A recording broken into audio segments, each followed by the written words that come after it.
Benga Daniel, representing Ogun East. I also want to lend my voice to the submissions of Senator Bassi and all the people who have also spoken in favor of this motion. But I also want the Senate to take note that the challenge that we have in the mangrove area environment also exists in Ogun State. As you are probably aware, Ogun State is probably the latest oil-producing state in our country on account of the massive oil reserve that has been found in Ijebu Waterside, also known as Ogun Waterside Local Government. But however, in Tongeji Island, within Ipokia Local Government, is also massive oil deposits, which unfortunately we are not protecting. As we speak, the Republic of Benin are claiming parts of Tongeji Island. And I think the situation in Bakassi, in the mangrove area, is also the same within Tongeji Island in the Ipokia Local Government in Ogun State. I therefore want to say that the Senate should kindly add this particular area to the areas where we will call the attention of the federal government of Nigeria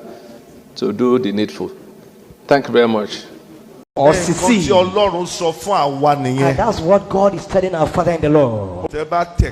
If you decide to vote, if Tinubu wins, all of you are going to join. That is God has spoken. Just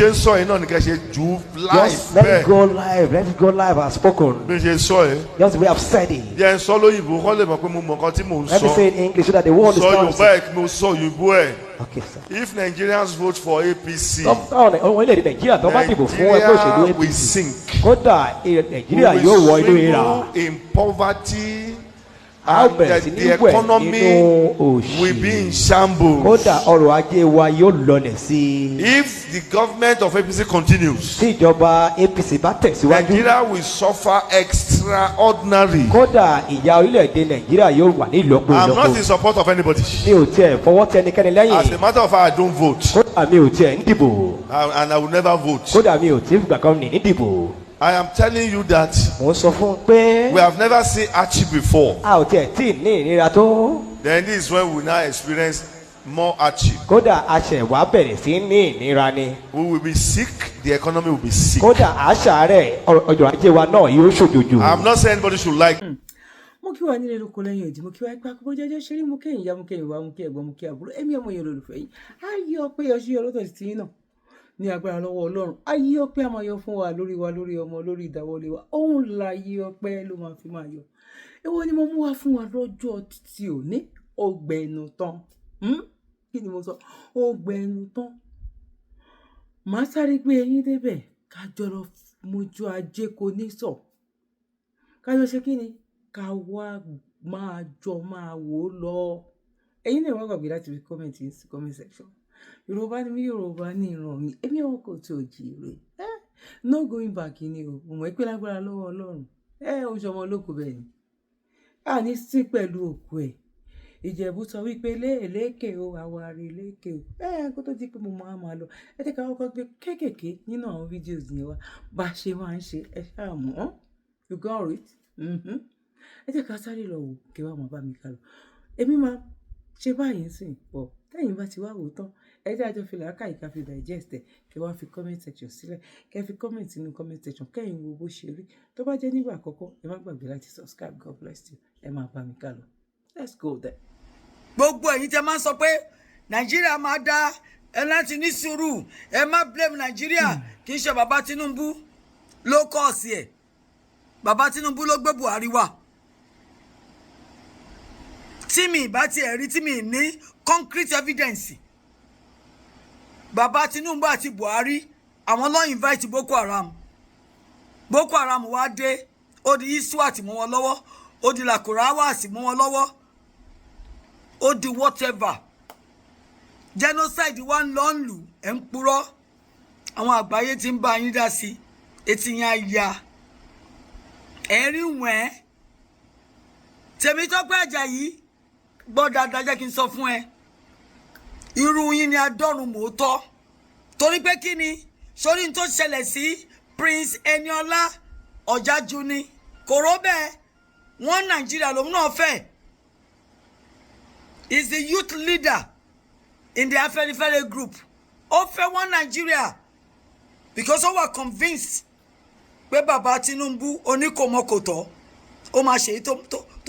tó yẹ fún ọmọ Nàìjíríà látijọ́ tí bàbá Tinubu ti débẹ̀ besides ẹ̀yin sọ ń gbé tó tẹ̀ ń jíwó tẹ̀ ń yíwó tẹ̀ ń gba 30 million l'assembly ní senate ní ẹ dárúkọ ọmọ Yorùbá ọmọ Igbo ọmọ Akwa Ibom ọmọ Benue tó jáde tó ní mo ń gbádùn 70,000 tó fún wa yẹn gan ó ti pọ̀ jù mo ń rí mú ẹ gbé wọn jáde besides àwọn tẹ fún ní 10 million kọ́ máa canvas fún yín pé ń ṣe dáadáa èmi ò ní ẹ má dúró sí wọn Nàìjíríà o but wọn Nàìjíríà máa happen sí yín ó ti happen sí Ọ̀jájú ni ó ti jáde ojú ẹ̀ ti rí Tèmítọ́pẹ́ Àjàyí bí ògo ṣe ń jẹ́ ti Ọlọ́run Nàìjíríà wọn Nàìjíríà máa happen sí ẹ bàbá Tinubu tó wá ń gbẹ̀sẹ̀ yẹn kò ní gbà ẹ́ lẹ̀ bàbá Tinubu kọ́ ló gbọ́ Ọ̀jájú ni sílẹ̀ o àwọn èèyàn ló dáwó lọ́tún lọ́sì tán fún Ọ̀jájú ni kí ló ṣe fún Ọ̀jájú ni wọ́n fún Ọ̀jájú ní 17 million ànígbà tó ń gbowó náà military bases súnmọ́ bẹ́ẹ̀ o tábàwá wí tán bàbá Tinubu lòun ní àwọn DSS àwọn this àwọn that àwọn DSS yìí tó ti compromise tó ti complicit tó ti collude tó ti conspire àwọn accessory before and after the fact mo ṣe ń gbé bí Fúlàní ṣe ń gbé yín Tèmítọ́pẹ́ mo gbà ládùúrà fún ẹ lẹ́ni bọ́lọ́run ṣe ń wà tí ẹ̀mí ẹ̀ ń bẹ wọ́n Nàìjíríà máa happen sí ẹ kò kí ń ṣèpè lẹ́yìn tẹ́ wà more convinced pé Nàìjíríà máa dá lábẹ́ bàbá Tinubu ká fún ní time after ọdún méjì nǹkan máa dá ṣọ́ọ̀tì dá fún ẹ gbogbo àwọn ẹbí ẹ̀ náà rówó jẹun náà rówó lé san náà ń gbádùn Nàìjíríà máa happen sí ẹ Nàìjíríà máa happen sí ẹ ẹ ṣẹ̀ṣẹ̀ bẹ̀rẹ̀ ní o I am not here to converse to convert to plead to implore anybody pé kẹgbà Yorùbá nation especially èèyàn mọ̀tẹ́jẹ́ Yorùbá ẹjọ́ kan ti wọ́n Nàìjíríà títí Fúlàní máa fi máa mú àwọn ẹbí yín pa ní ìkọ̀ọ̀kan tí bàbá Tinubu jagabáàna yín kò ní gbà yín sílẹ̀ wọ́n Nàìjíríà máa happen sí yín nígbà tán bá gbé yín níyàwó kẹ́tọ́ gbé wọn lẹ̀ wọ́n gba 1 billion lọ́wọ́ yín as a matter of fact ó yẹ ká máa sọ fún àwọn Lakurawas àwọn Boko Haram kan shift from millions kan máa gba billions torí ẹ ti jí billions kan gbà kan lè ráyè fira mọ́ weapons tó máa fi bà ṣe yín jẹ́ ẹ fẹ́ lọ ẹjọ́ kó tí wọ́n lọ́rùn ọmọ àlè níyìn ẹ̀yin ọmọ àlè tẹ́ ẹ̀ ready láti defend the territorial integrity bàbá ńlá bàbá yín Nàìjíríà máa happen sí yín ṣọ́ọ̀tì sọ fún yín pé Fúlàní ò tí ń ṣara wa àwọn ọmọ bábà ni wọ́n wá láti Sahel wọ́n láti wọbi tó ti wá wọ́n fẹ́ dominate yín wọ́n fẹ́ subjugate yín wọ́n fẹ́ máa intimidate yín wọ́n fẹ́ subdue yín wọ́n fẹ́ control yín ẹ̀lẹ́lẹ́ fẹ́ gbà yes ẹ gbà because ọmọ àlè ni mí inú yín you love your slave masters you love your chains wọ́n á máa fi ẹgbà fún yín lóúnjẹ ó tẹ́ yín lọ́rùn be my guest and stay with them but tell me mo sọ fún yín Nigeria happen sí yín and there's nothing any one of you can do ẹ̀yin ọmọ Yorùbá ògidì ẹ bá mi pín fún wọn àtọlọ́wọ́ wọn ni o àtọlọ́lá wọn ni o àtàwọn politicians ni o àtàwọn sound lawyer tó ń pera wọn ní SAN superior ṣé mi tiẹ̀ mọ̀ ti fẹ́ pè wọ́n àwọn narcissistic people tó ń rí ojúlówó ọmọ Yorùbá àwọn ọmọ Yorùbá lèmi ń bá wí o torí ẹ̀yin lẹ jẹ́ tèmi ẹ̀yin lọ́mọ ìyá mi nínú ẹ̀jẹ̀ but ìmí inú yín olórí burúkú somebody ni tó ń pa yín lójú ọmọ yín lójú lọ́tún lọ́sì mẹ́sàn-án mẹ́wàá àwọn ọmọ tó máa ṣe lédèdè yín àwọn descendants yín àwọn generation tẹ́ fẹ́ fi sílẹ̀ but wọ́n ti sọ wọ́n di akúwárápá wọ́n ti sọ wọ́n di mùmú wọ́n ti sọ wọ́n di go on song ẹ̀yin wọ́n fẹ́ máa jayé sọ́dọ̀ tẹ́ bá jayé tán kí lè fẹ́ fi sílẹ̀ wounded animals àbí àtòyìn ti àwítán ọmọ youtuber tó jáde tó fẹ́ ń sọ̀rọ̀ ẹni capital punishment nìkan fún kí lè wá fẹ́ ṣe fún àwọn tó ń jí 100 billion tó ń pa more than 100,000 people lẹ́kún kí làwọn tẹ fẹ́ ṣe fáwọn yẹn ṣe fẹ́ rọ̀ sí wọn kẹsọ wọn di tìǹkó kẹsọ wọn di súyà fún wa ni ọmọ ń ké ó ń sọ fún yín bí ìyà ṣe ń jẹ tó ẹni capital punishment ló necessary ní ìlú tó lọ́ba tó níjòyè lamẹ́ríkà bó ṣe tó bí Trump ṣe ní agbára tó tẹ̀nítà nọ́tọ̀ sọ́tọ̀rù wọ́n fi insult ẹ̀ tán bí bàbá làbá bẹ̀rẹ̀ torí kọ́ lọ́mọ anybody Donald Trump anybody ló ń bú mo rántí ní 1984 ọmọ ọdún 12 tí ò vote tí ò níṣẹ́ tí ò tí jáde high school ó bú president Carter Jimmy Carter ọmọ ọdún 12 ni ó bú president Jimmy Carter ó bú ìyá ẹ̀ l'Amẹ́ríkà wọ́n ti fi kúgbà gbà wọ́n but opinion ẹ̀ ni ó bu olóní wrinkles onígbà láwo ńgbà tán ní democracy wọ́n believe opinion ẹ̀ ni kò sí nǹkan ṣe fún ọmọ youth service tó ti lọ sílé ìwé fọ́dún 4 tó wá jáde tó owó tẹ fún tí ò tó jẹun ẹ wá ní kó má sọ̀rọ̀ ẹni capital punishment ló yẹ ẹ wá lẹ ní democracy ṣe rí pé ń demonstrate madness of the highest order tèmi tọ́pẹ́ òpònà òpònà ní èdè bàbá Tinubu ó lè sieve information ó ní common sense pé wọ́n lè ṣe capital punishment death ló ń mìíràn òpònà ara ẹ̀ ẹ̀yin abẹ́kì literate tó kó sínú ìjọba màtó tẹ̀ jẹ́ pé bàbá Tinubu náà contention education wọn jẹ́ mi ò lè bá yín wí nígbà tí Buhari tán rí high school certificate ẹ̀ tábàṣà ò ní degree tó jẹ́ pé àwọn mọ̀nàánù lè fi ń jọba lórí wa báwo ni wọ́n ṣe ní dákẹ́ bí ẹ̀wọ̀n tẹ̀ ní first degree capital punishment tiẹ̀ oní by law NYSC ni òpònú ayírádà èèyàn máa dójú tì ní ọmọ Yorùbá jàtìjàtì rádaràdà rédèrèdè Tèmítọ́pẹ́ Àjàyí you are a nuisance tó bá jẹ́ pé èèyàn ń complain under democracy ikú lẹ́ni kọ́ lọ fi pa olórí burúkú nìwọ fún ara ẹ̀ gan wọ́n Nàìjíríà máa happen sí ẹ wọ́n ti ẹ̀bẹ́ gbàdúrà kan gbé ẹ káwọn má ṣe nǹkan kan fún ẹjú pé kọ́kàn gbẹ bí oṣù kan péré kó lọ rìn inú igbó tó bá máa fi rin 20-30 miles tó bá jáde orí àpé wà wá realize pé gbogbo yánmọ̀yánmọ̀ yánkanyànkan tí gbogbo yín support kò mórí pípé wá ìyà ń jẹ gbogbo èèyàn ọmọ Tinubu mo ti sọ pé the apple does not fall far from the tree ọmọ kan máa lé ni wọ́n ṣe yìí ń tiẹ̀ ó máa wicked ju bàbá ẹ̀ lọ ìwọ ní kí o sí nǹkan tí bàbá ẹ̀ ò ṣe bàbá ẹ̀ ló ṣe this yes jẹ́ kí n sọ nǹkan tí bàbá ẹ̀ ṣe bàbá ẹ̀ sọ Lagos State di executive slum glorified slum bàbá ẹ̀ ló ṣe nígbà tó débẹ̀ fún ọdún 8 òun ló bẹ̀rẹ̀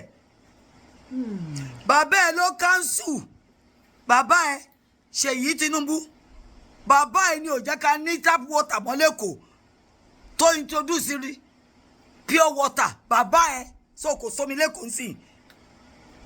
ṣé good or bad nìyẹn? Bàbá ẹ ni ò jẹ́ kí omi flow lẹ́kọ̀ọ́. Bàbá ẹ ló turn almost 2/3 of assets and resources sí Lagos State tó sọ di tiẹ̀. Torí náà ni bàbá ẹ ṣe lè máa fi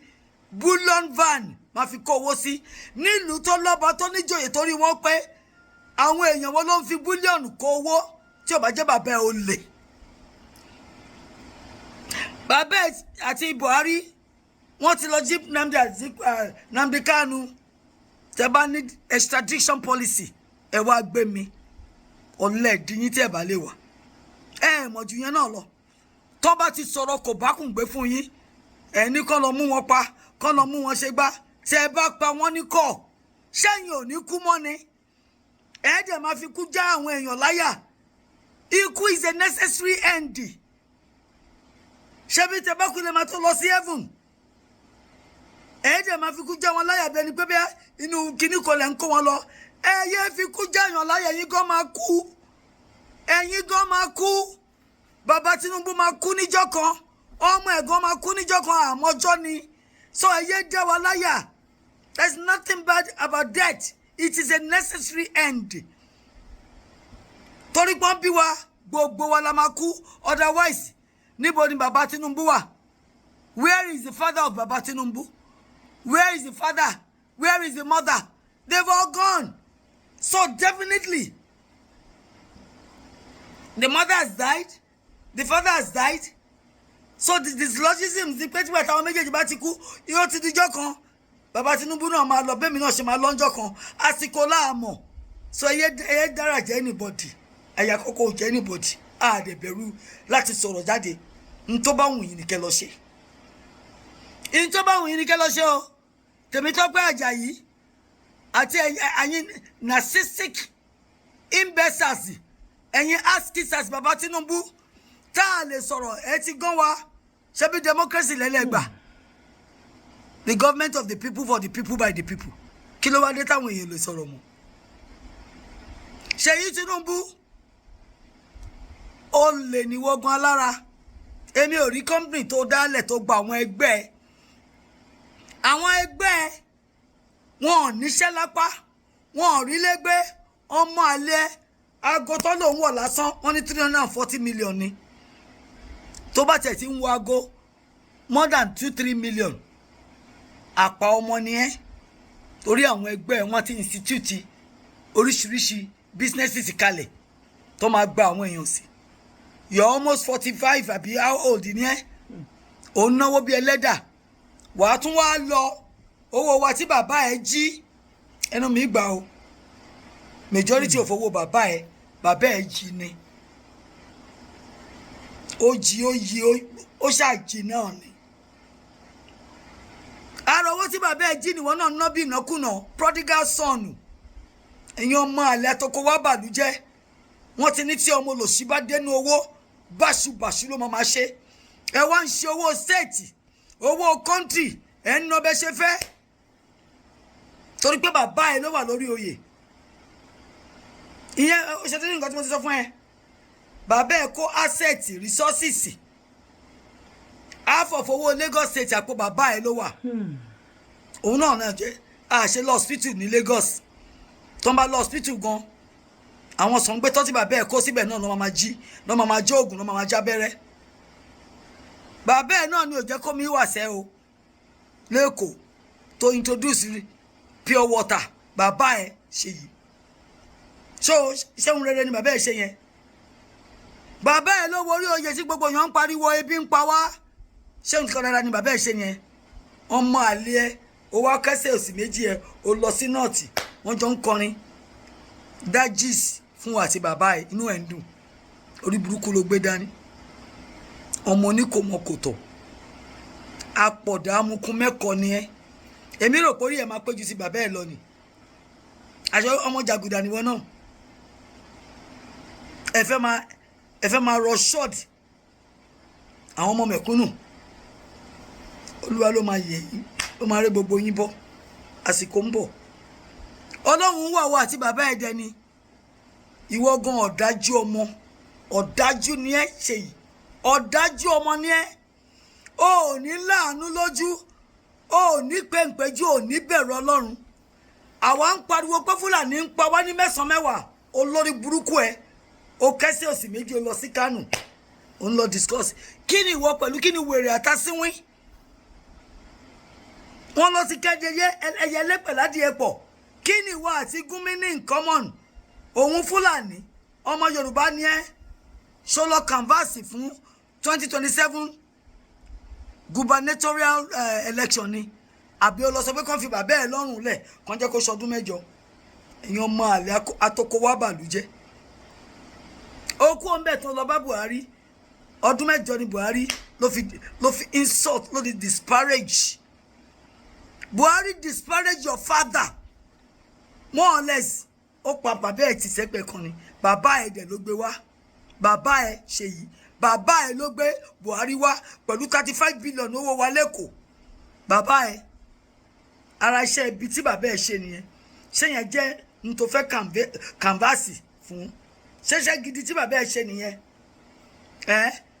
bàbá ẹ ti wá débẹ̀ nísìnyí ó ti di how many months 1 year and 10 months kí làwọn aráàlú ń sọ èpè tó bá gbọ́ lẹ́nu bọ́dọ̀ ń gbọ́ lónìí èpè ní gbogbo wa ń gbé bàbá ẹ ṣẹ́ pé tí ò bá ṣe dáadáa pẹ̀lú wa mọ̀nàmọ́ná máa kọ́ atẹ́gùn máa fẹ́ ẹrù fàáyí tí bàbá ẹ ń pọ̀n sẹ́yìn òun ló ń sọ pé òun mọ̀ pé bàbá ẹ ò ní sátífíkẹ́ẹ̀tì bọ̀ tó òun vóòtù fún ó ti bẹ̀rẹ̀ sí ní túrẹ̀ àṣírí ara yín jáde wọ́n ti sọ pé ẹ má ṣògùn bá wọn jà ẹ má ṣògùn bá wọn jà fúnra wọn ló máa fúnra wọn lóògùn jẹ ẹ má ṣògùn bá wọn jà gbogbo àwọn tó jókòó tẹ̀yìn bàbá ẹ tó bá yọ ọmọ bẹ̀rẹ̀ sí ní tàṣírí ara yín El-Rufai ti ń tàṣírí bàbá ẹ El-Rufai tí bàbá ẹ gbé tó gbé pọ̀n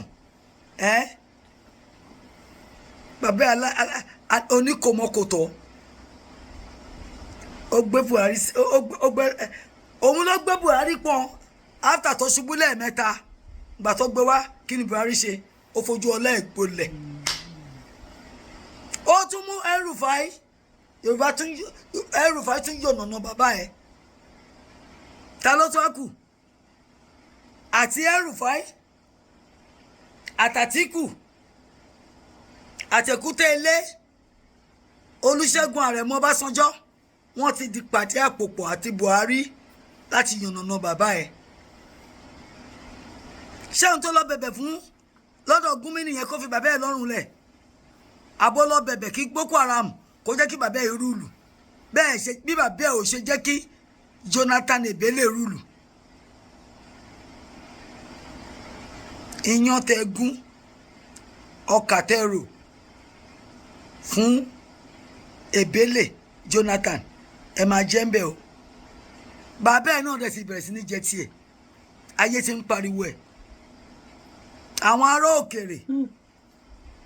àwọn Amẹ́ríkà wọ́n máa bá yín tọwọ́ bù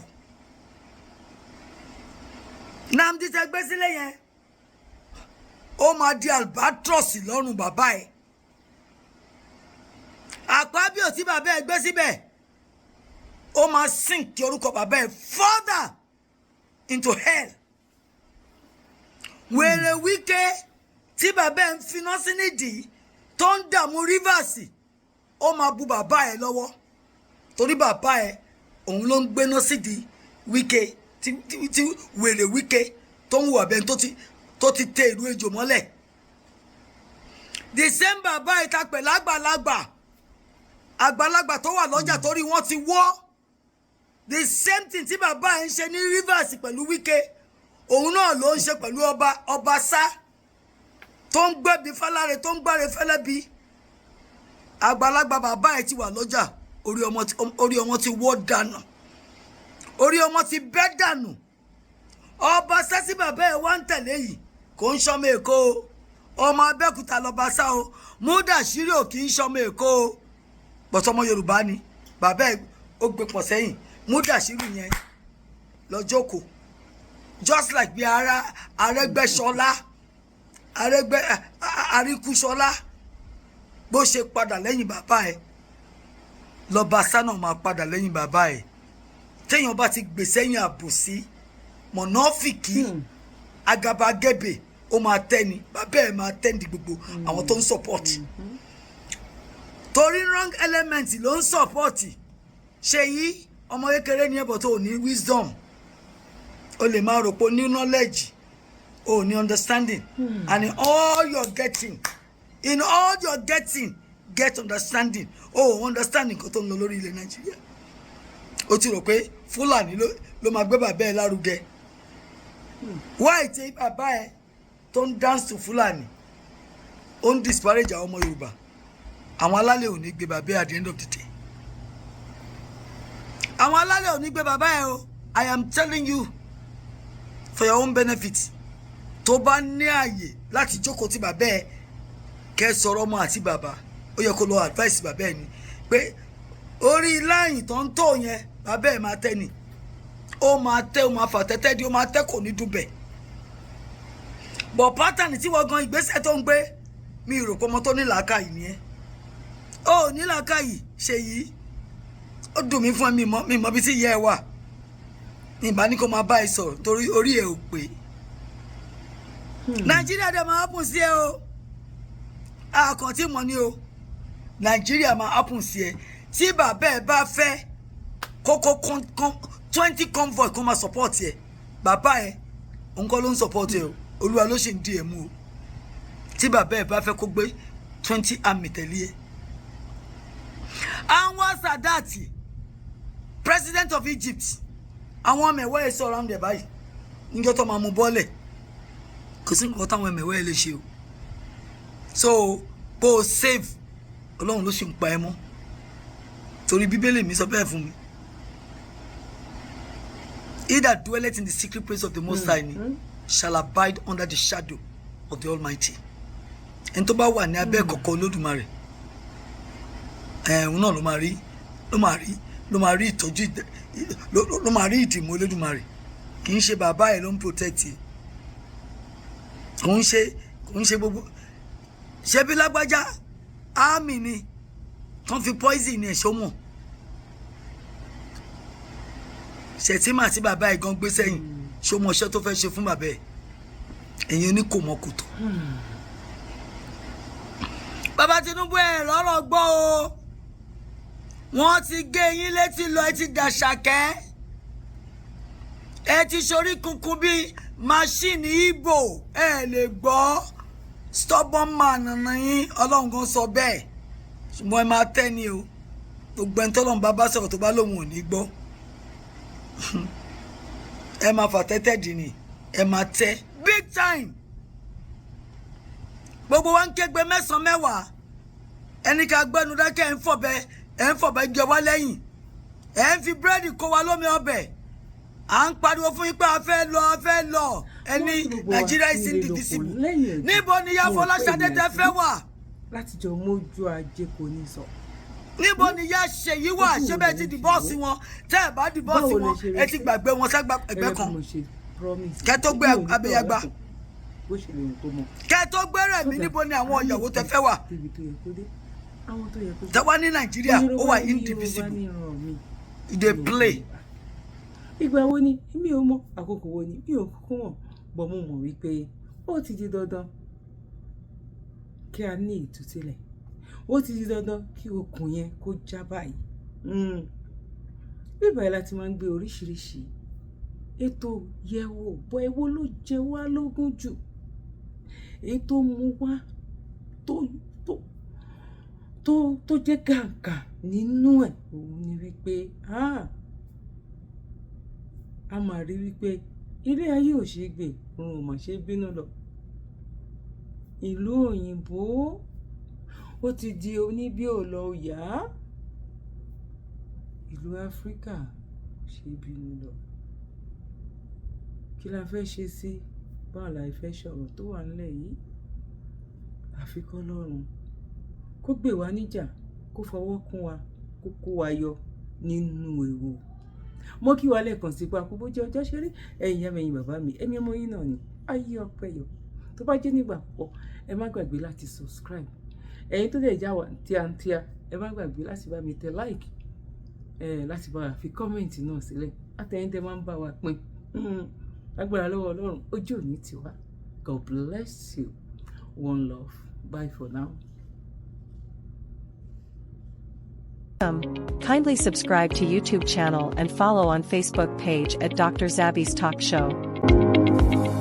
Mo kí gbogbo ojú tí wò mí ti ń gbọ́ mi jákèjádò orígun mẹ́rẹ̀ẹ̀rin àgbáyé. Orúkọ mi ni Ambassador Àkànfẹ́ Ìwò tí mo jẹ́ agbẹnusọ fún iléeṣẹ́ X2 Ultimate Herbal International Limited. Níléeṣẹ́ wa bí láti màmọ̀ dájú nǹkan kan tí eléyìnbó ń pè ní health is wealth, ìlera lọ́rọ̀. Kì í ṣàfẹnujẹ́ nìkan tá a bá ń gbọ́ ní sétí torí gbogbo àwọn èèyàn ni wọ́n ń kojú àìsàn tí a pè ní ìfúnpá gíga. Ìdí ni tí iléeṣẹ́ X2 Ultimate Herbal fi ṣètò oògùn ìfúnpá gíga fún ní powder àti ní olómi. Kò tán síbẹ̀, oògùn ìtọ̀ ṣúgà ó wà ní iléeṣẹ́ X2 Ultimate Herbal International Limited ní powder àti ní olómi. Òun náà lẹ̀ ń wò yìí. Oògùn ọ̀pẹ́ ẹ̀yìn wà tí a ti ṣe lọ́jọ̀ fún ẹni tó bá ń kojú ọ̀pẹ́ ẹ̀yìn torí gẹ́gẹ́ bí ìṣòro. Iléeṣẹ́ wa níbí ní oògùn ẹ̀ tó lè bá wọn tán rẹ̀ lójú ọgbọ́n. Bákan náà, ogunlọ́gọ̀ àwọn èèyàn ni wọ́n jẹ́ oníbìísí tí wọ́n ti rora wọn pín wípé Ọlọ́run ò lè ṣe, ṣùgbọ́n tó jẹ́ pé àìsàn kan sómìíràn ní nǹkan di ọmọ bíbí wọn. Ó wà ní iléeṣẹ́ X2 Herbal International Limited fún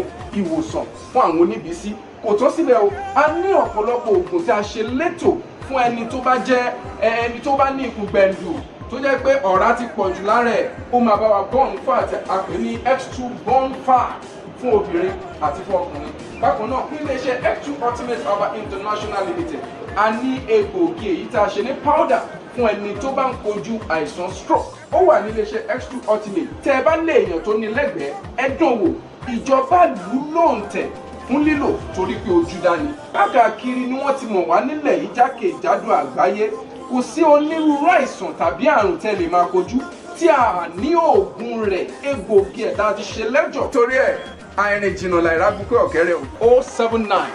0153 tàbí 0806 4000 204. X2 Ultimate Herbal International Limited. Health is wealth with care. God is.